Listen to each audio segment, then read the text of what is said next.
Now I get to talk to you a little bit about operations and staffing in 2020 and what that looked like in this wild year.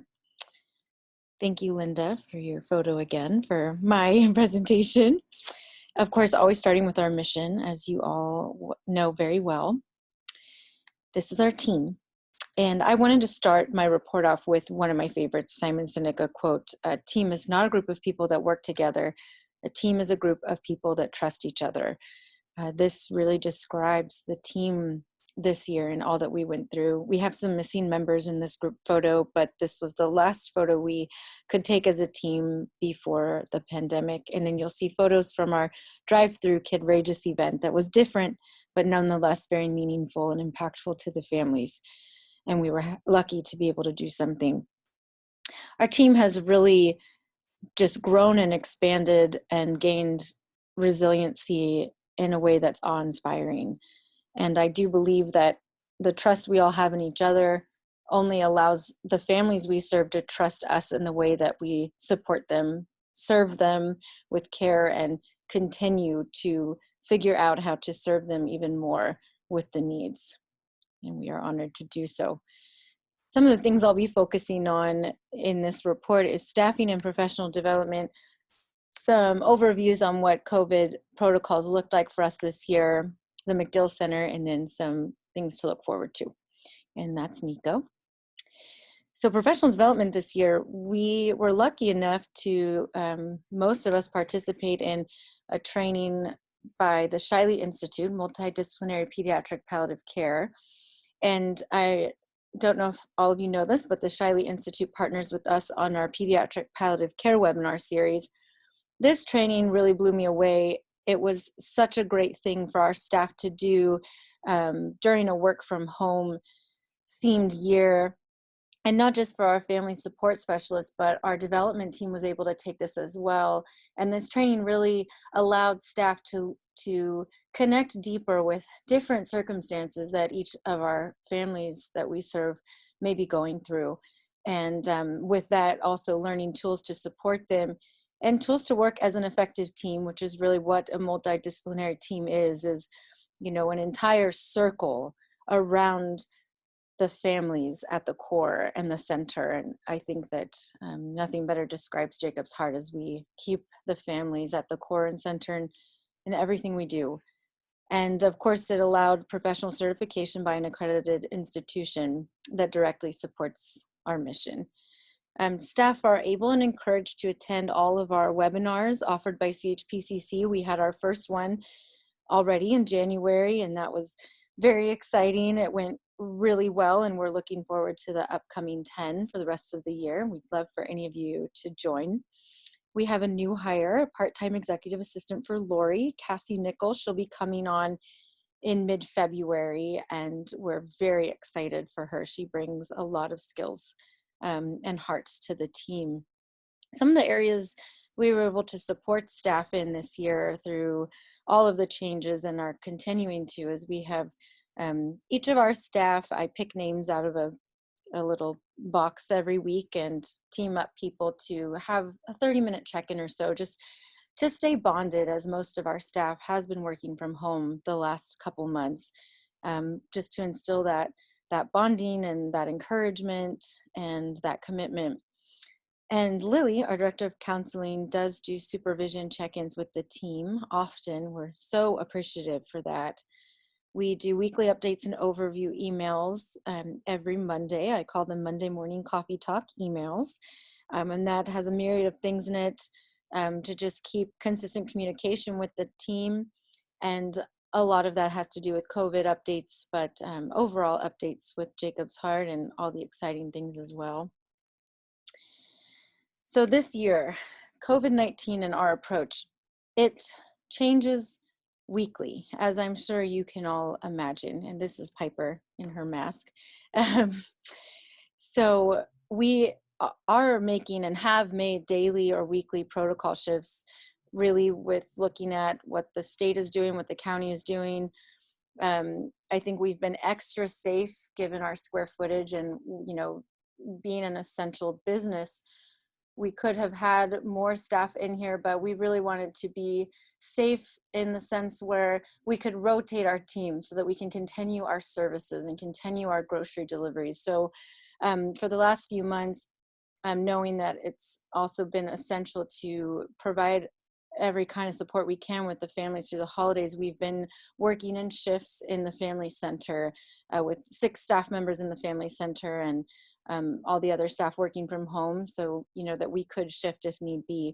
We've provided all PPE to staff as needed, and we'll continue to do so. We also provide that PPE for the volunteers that have come in for groceries when they were able to. We are opening the family center back up now to all staff as I'm recording this tomorrow, January 28th. We have some new protocols in place as well. And I'm not sure if all of you have heard, but we are so lucky that we were offered the vaccine to all of our staff, contractors, and our essential volunteers. Our volunteers are really the ones that have allowed our grocery program to continue. And when COVID happened, we pivoted to weekly groceries rather than bi-weekly. So we are so honored that we're able to give our volunteers or offer our volunteers the vaccine as well, so that we can really keep that grocery service going on a weekly basis. We plan to continue that weekly going into 2021. Yes, and we provided continuous support to staff with work from home needs to make sure that we set them up for success with their job, even as working from home can be very different. So the MacDill Center and Garden, wow, I still walk through it some mornings and it blows me away. And those of you that haven't been able to see it yet, I know you've seen it on videos, but we cannot wait to have you in here. We cannot wait to welcome families into the center. It's such a gift.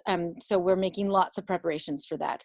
We are preparing to offer a variety of therapeutic modalities and support groups to the families. We are preparing to create options to facilitate conferences, education opportunities that specifically pertain to childhood illness and other beneficial topics for the community we serve and beyond, really with those specific topics. We do have 12 therapy offices ready to open that we have prepped and painted, and by another amazing donation from Granite, we have been able to also furnish those offices with baseline materials, desks, chairs, bookshelves. We have a beautiful mural to honor Missy going up in the MacDill Center, and it even has a little frog on it. We will also have a really cool interactive mural that will be one that you can continuously update, and this mural will honor our donors, all types of giving.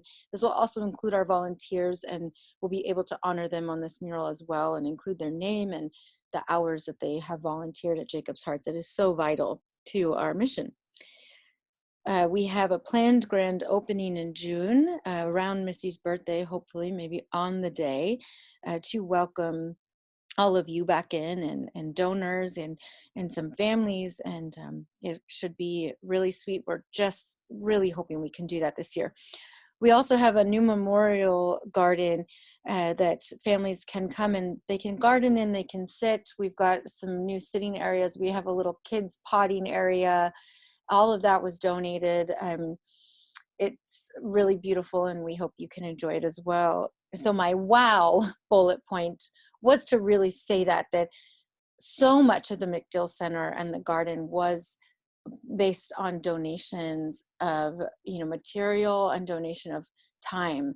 So when we were able to have groups of volunteers in here safely, they were constant, and the dedication of them, and they saw the vision of the center, and they put so much heart into it, and it just was incredible. So we wouldn't have been able to do it without that. So we're very excited to honor all of it in what we do at the center and welcoming the families back.